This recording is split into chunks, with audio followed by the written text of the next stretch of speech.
Okay, I put my hemocytometer on the microscope. And again, I brought my light source down and I'm going to put it on with the 10x. I'm going to bring the 10x way up, put my slide down. I dried off the bottom before I put it on. I put it on my stage. And now I slowly, macroscopically watch and make sure that I do not touch the cover slip with my objective. Once it gets close to that, I'm going to sit back and start focusing by pulling the objectives up away from the hemocytometer. So again, I'm going to focus on that little pointing area, the area where we applied the sample, the little arrow. So as I'm on here, I can see that this is starting to come into focus, but notice it's out of focus a little bit. So what I'm going to do is I'm going to make this come into focus. And so as you gently turn this, you want the very end of that little pointer to be in focus. So notice the end is out of focus here. Now I've got the very end of it in focus, and it's going to point me toward where the grid is. So I'm going to keep going forward, and you should now be able to see the grid. Okay, if you notice, the sample has a lot of cells, way too many cells. I didn't dilute this sample. So we're just looking at a lot of cells here. Now I've got this focused on the center platelet square. So if you notice, there's the 25 squares. Those little 25 squares are also gridded. It just makes it so you can count more cells easily and not lose your place where you are. If I go up, if you notice, there's a triple line. It's kind of small, and I'll show you once we get to high power. But if I go up and then to my left, I'm in the number 1 WBC square. This is number 2 square here. This is the number 3 square here. So just like we saw in the demonstration, the YouTube demonstration. So here's the entire grid for the hemocytometer counting area. I'm going to put us back on the 25 squares again, and now I'm going to flip to high power, so 40x.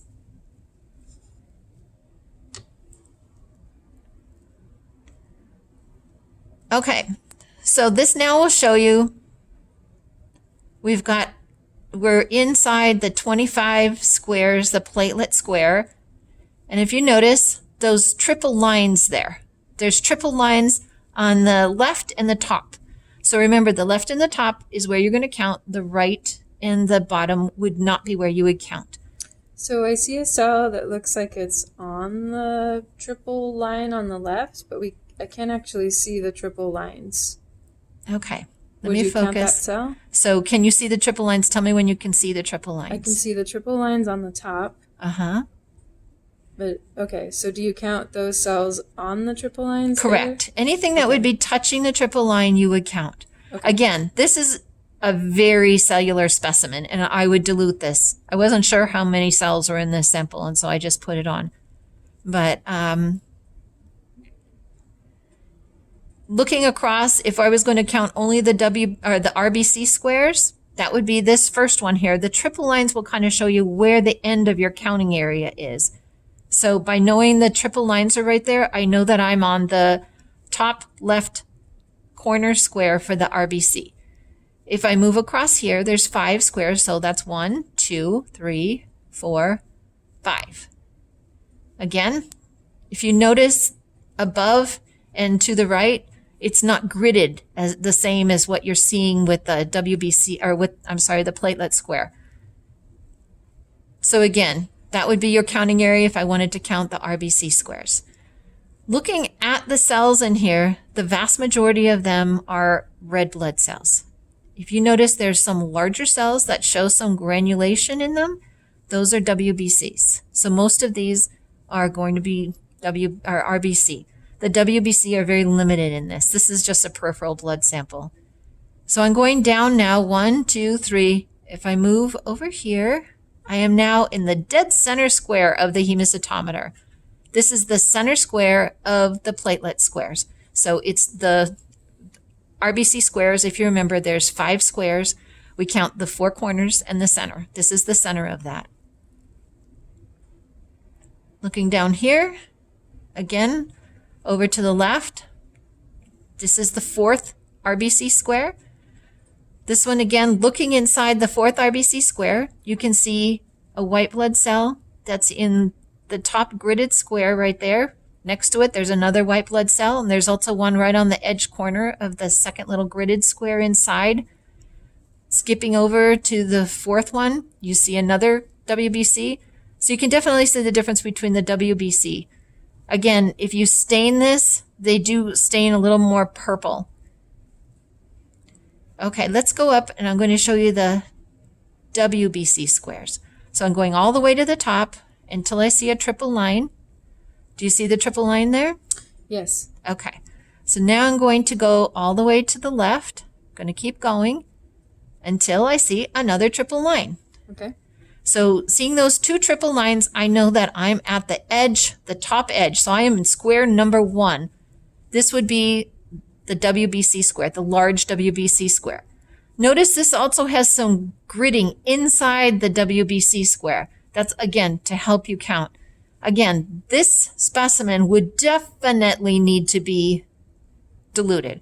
And I'll make another showing of something that would be a more accurate count. But again, this would be way too many cells for you to count, especially in the WBC square.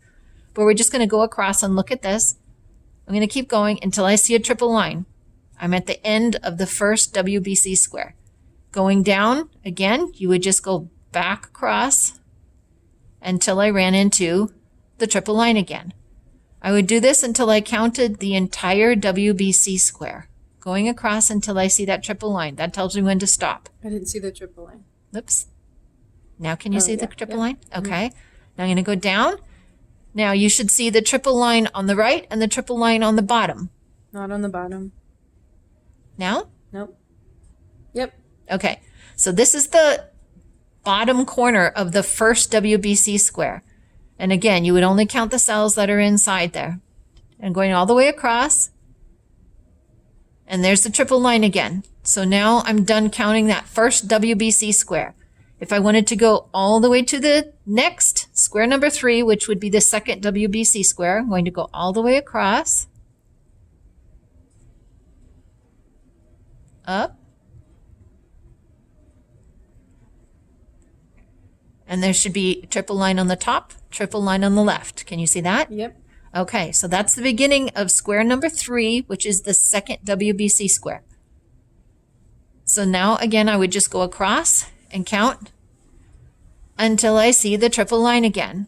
So, like, stopping right there, like, the things that are looking almost really pale blue, those are white blood cells? Pale blue. Or greenish? So the white blood cells are going to be, so let me get this. There's a white blood cell that is right in the middle of this square. Can you see all 4 lines? No. Tell me where you see all 4 lines. I see the triple line on the bottom. Can you see the? And now I see the other triple line. Okay, and can you see the bottom grid lines? No. Can you see them now? I'm going to pause it. Go. Okay, there's two WBC that are about 7 o'clock. And then there's one toward the top around 12 o'clock. There's 3 in this picture.